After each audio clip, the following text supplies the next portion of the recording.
I'm so excited about how my business is growing, but along with it, my daily life has gotten crazy, like managing my employees and taking sales calls, all while driving my kids to school, soccer practice, and trying to keep my head on straight. I don't want the growth to stop, and I know we need to create a better online presence to do that, but we haven't written a blog, posted on social media, or touched our website in months. I'm not even sure I know how to move forward, so I just haven't. But then I found the Breezy Company, a monthly marketing service subscription that provides experienced and consistent teams with your most demanding marketing tasks through an efficient and streamlined process. It's so simple. I just chose the plan I needed. They matched me with one of their amazing Breezy team members. They onboarded me, and my company was off to the marketing races. I finally feel confident that I have a team who has my business's back and is working to promote what we do, drive leads to our pipeline, and make our brand look amazing. Now, back to work. The Breezy Company, scalable marketing teams.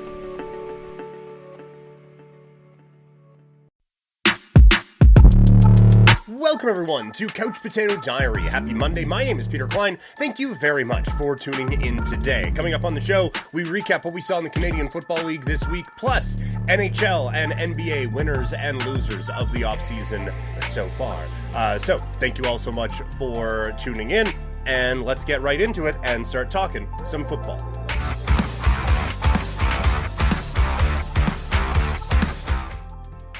It is another week gone by, already week 6 done in the Canadian Football League. Just a few kind of observations as we roll on. We will start with the game on Thursday, and obviously the big news out of this one is Cody Fajardo going down with an injury. We will see what it actually is at the time of this recording, 11:58 on a Monday morning. Haven't seen anything just yet that would indicate what it may be. Montreal is on a bye this week, so we're probably not going to get anything. And now this is where I think a lot of teams went out and made some moves to address the backup quarterback position in the offseason. And Montreal has Caleb Evans back there. Caleb Evans is not going to lead this team to a Grey Cup, but he could absolutely... Sorry, adjusting light there. He could absolutely lead this team to still first place in the East, depending on where things are at right now. They're 5-1. They are 4 points up on Toronto and Ottawa for top spot in the East right now. They have a bit of breathing room, and I think he would be able to kind of hold it off a little bit. They have Saskatchewan then coming up on Thursday, July 25th. Saskatchewan also playing with a backup quarterback, and then I would say the rest of their team is better than what the Riders have. So all hope is not lost in Montreal if Cody Fajardo is able to come back in 3, 4, 5 weeks, something along those lines. Obviously, if it is an extended loss, this is still a very good team. And one of the things I said when I was on This Week in the CFL a couple of weeks ago is this team is built so that when Fajardo kind of like turns back into a pumpkin for a few weeks or whatever, like if he doesn't continue at an absurd MOP rate the entire season, the defense is still really good. The weapons around Caleb Evans still really good. Now, they didn't show it here against Toronto, who blew their doors off, but this is still a very good football team. On the Toronto side, it doesn't matter who's at quarterback. That's a huge win for them. If they lose that game, all of a sudden now, you have Montreal at 12 points, you have you at 4, and you can kind of kiss that first place in the East goodbye. And then all of a sudden, Ottawa's passing you after their wild win over Edmonton. So this was a big one for the Toronto Argonauts to get back on track. I don't think we learn a ton about this defense. I still think there are so many good pieces on this defense. This should be a good defensive football team, and I do think they will get there. But for the offense to put up that amount of points on Montreal has to feel pretty good. Winnipeg against Calgary on Friday night out in Manitoba.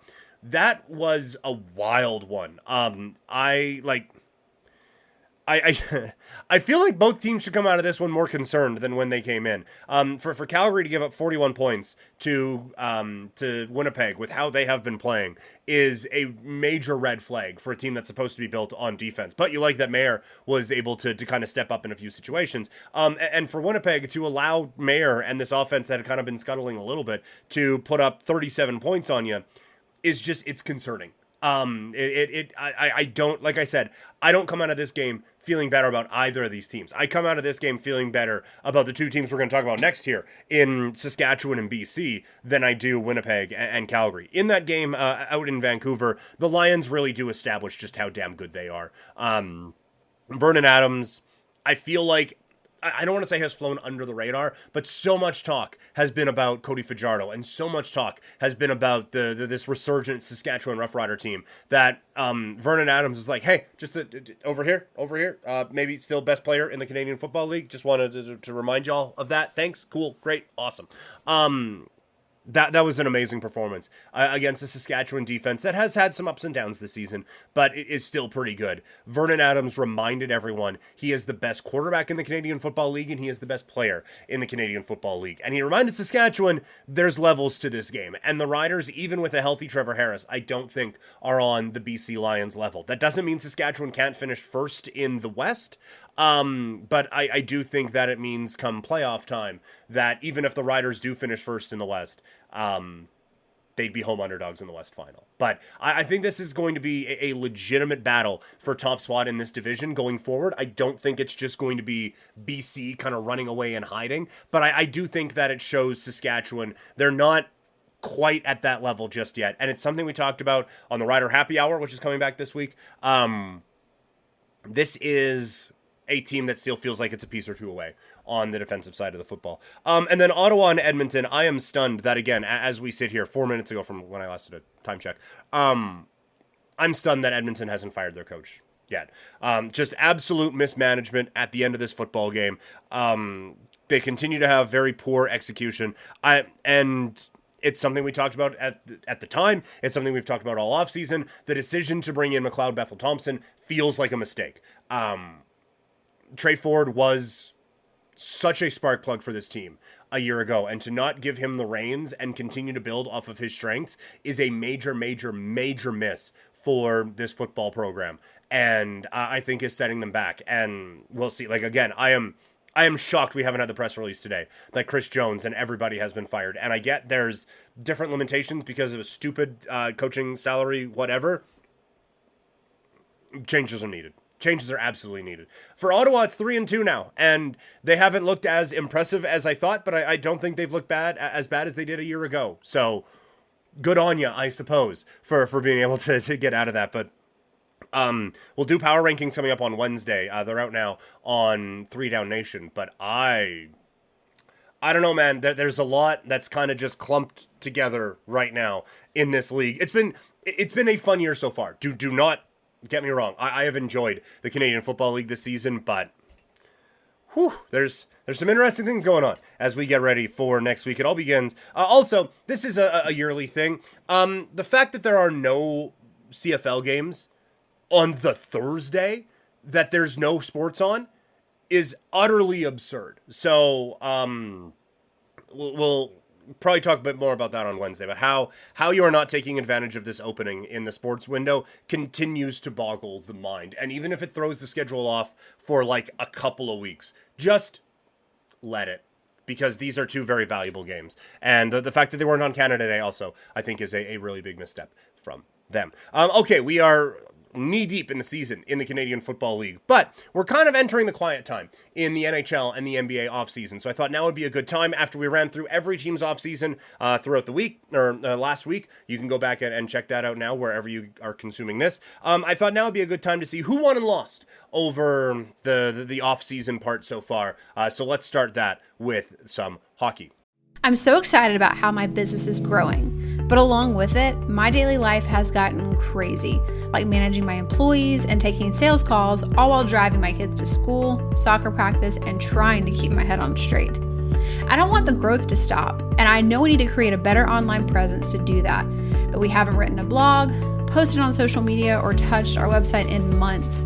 I'm not even sure I know how to move forward, so I just haven't. But then I found the Breezy Company, a monthly marketing service subscription that provides experienced and consistent teams with your most demanding marketing tasks through an efficient and streamlined process. It's so simple. I just chose the plan I needed. They matched me with one of their amazing Breezy team members. They onboarded me, and my company was off to the marketing races. I finally feel confident that I have a team who has my business's back and is working to promote what we do, drive leads to our pipeline, and make our brand look amazing. Whew. Now, back to work. The Breezy Company, Scalable Marketing Teams.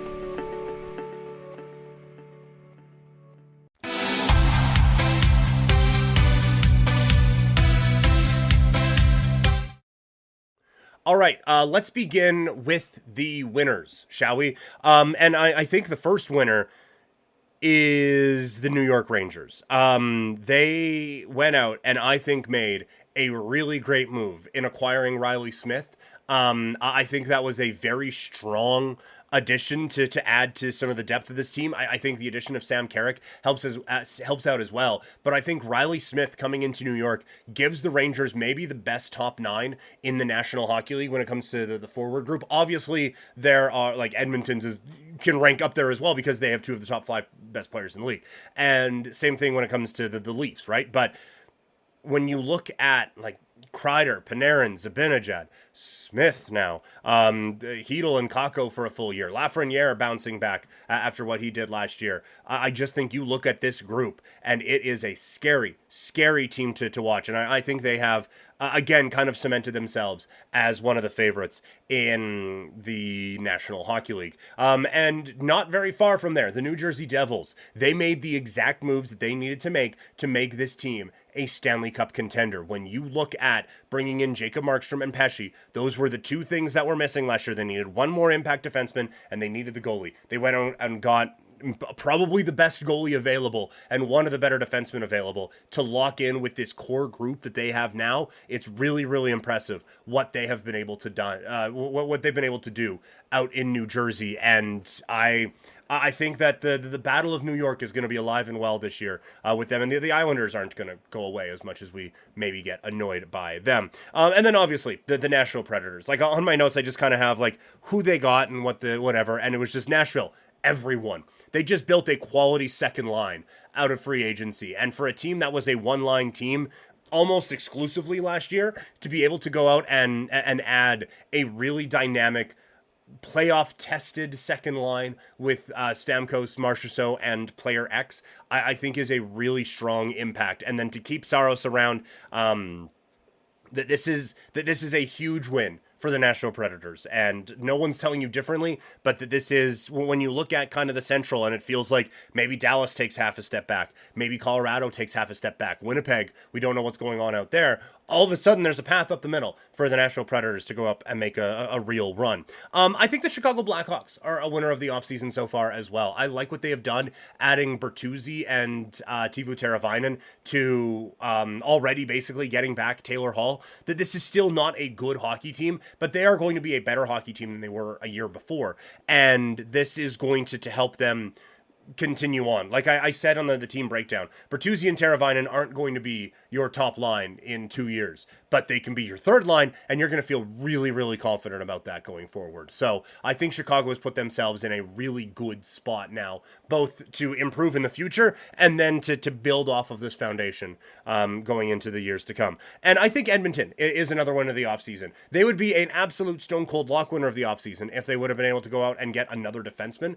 But to go out and add Skinner and add Arvidsson, keep a couple of your other guys around, and give you, again, a really, really strong depth scoring group, which is something they've never had out in Edmonton with McDavid and Draisaitl. I think you have to look at the Oilers as one of the winners of this offseason. And if they can go out and add a defenseman, they might be the winner of the offseason. So if there are to be winners, there must be losers. Who has lost the offseason so far? Number one to me, the Ottawa Senators. Yes, they went out and got Ullmark. That was something they needed. But that Jacob Chychrun trade is so bad that I think it makes them a loser of the offseason. To just have that kid's value tank so horrendously in a couple of seasons is an indictment on the franchise and a real knock on what's going on there. And for a team that is looking to take that step, and they still might, because Ullmark is such an upgrade over everything they have. But I still, of the teams that are looking to take a jump, I like their forward group the least. And now I unless Shabbat really turns it back around, I don't love the decor there either. So could be tough times ahead out in Ottawa. The Tampa Bay Lightning are absolutely losers of the offseason. They let Steven Stamkos and his 41 goals walk out the door. They bring in Jake Gensel, who is going to be good, but for an extra $1 million a year over Stamkos, he's not going to give you that sort of production. They bring in Ryan McDonough, who at some point has to fall off a little bit, you would think. So I think they were a very clear loser this offseason. The Vegas Golden Knights, we don't say this often about them, whether it's trade deadline time or free agency, but they are 100% a loser. I think when you look at Marchessault leaving and you look at Stevenson leaving, that is like the heart and soul of some of those championship teams, and they're still going to be really good. But those are the types of players you win with, and to be losing those types of guys, I think kind of misses the mark a little bit about what made that team really good. The Pittsburgh Penguins, for inactivity. It sounds like they're going to keep Sidney Crosby around, so build around him. And they have not done a thing to make this a better hockey club than they were a year before. I hate that this is how they are building around Sidney Crosby, in that they're not basically at all. And I think it is a real failure of the organization that it is at this point right now. And then the last loser from the NHL is the Washington Capitals. I hate the acquisition of Pierre-Luc Dubois. I understand you needed to move on from Kemper, but I don't think Kemper was a depreciated asset to the point that you needed to bring that cat in. I think that's a real, again, failure of the organization. And then I think that they are bringing in Andrew Mangiapane, assuming he's the 30-goal guy from a couple years ago, and he just simply isn't. So I think Washington is really going to have a lot of guys playing out over their skis, and that's not what a good offseason is. So those are the winners and losers of the NHL offseason so far. But what about in the NBA? Let's talk about it.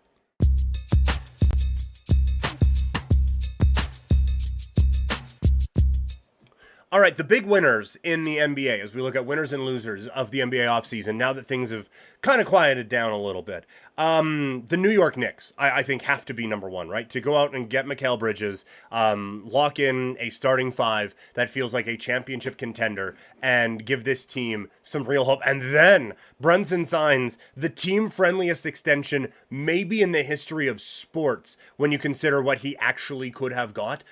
This is one of the winning off seasons a team has ever had, aside from bringing in like the big three in Miami or something along those sides. This is incredible. Oklahoma City did a hell of a job this offseason. They are also a winner here as they go out, they trade away a player off of their roster who wasn't going to be in their rotation next year for a guy who could win Defensive Player of the Year in his sleep, at least make all defense teams in the NBA, and just fits exactly what they needed. And then they address their biggest need in free agency with the best guy out there in Hartenstein. This is a team that was on the cusp of being championship ready anyway, and now they have worked their way even higher up into that conversation with an amazing offseason. The Philadelphia 76ers, they had some of the most cap space, so they should, but they did really well. Acquiring Paul George, where if everything works out, this is a championship caliber team. And then to add Martin on top of that,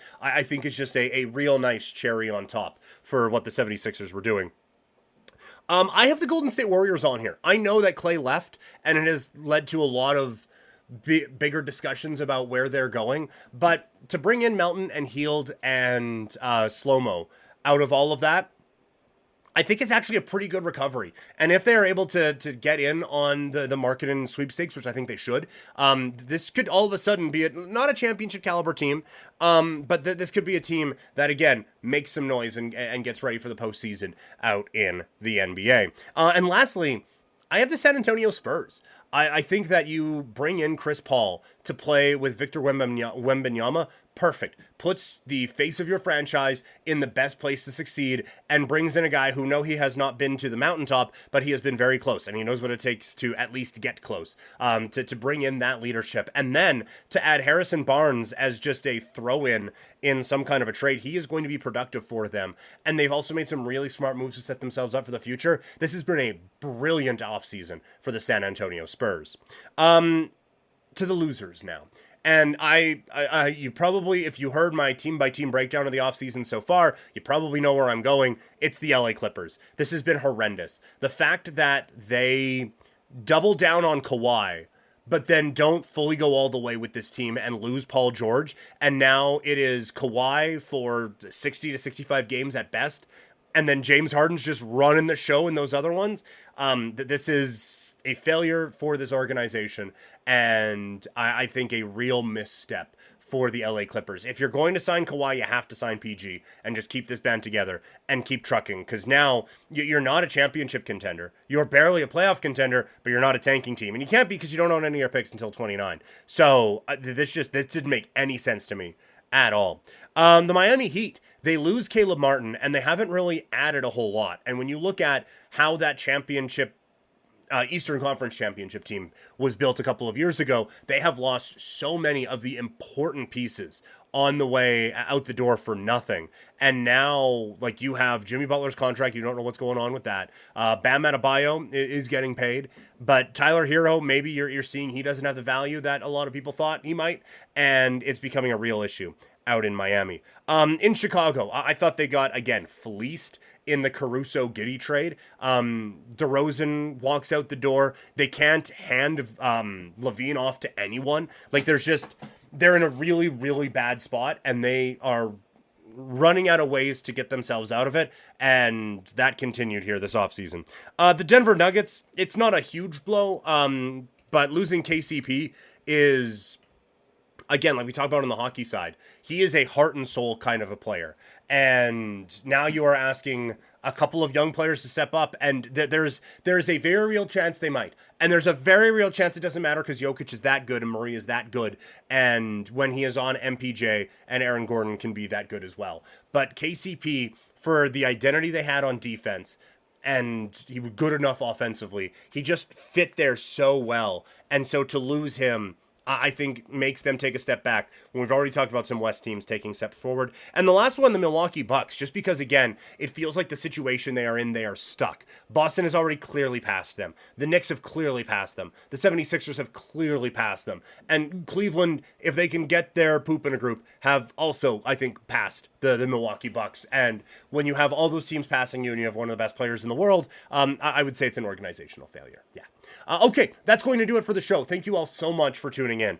We are now into Monday, Wednesday, Friday territory. When there's fight weeks and stuff going on, we might sprinkle in some Tuesday, might sprinkle in some Thursday. But for regular weeks, it is going to be Monday, Tuesday, Wednesday for the next few weeks before we get into the swing of football season and stuff like that. So remember to subscribe, whether you're watching or listening.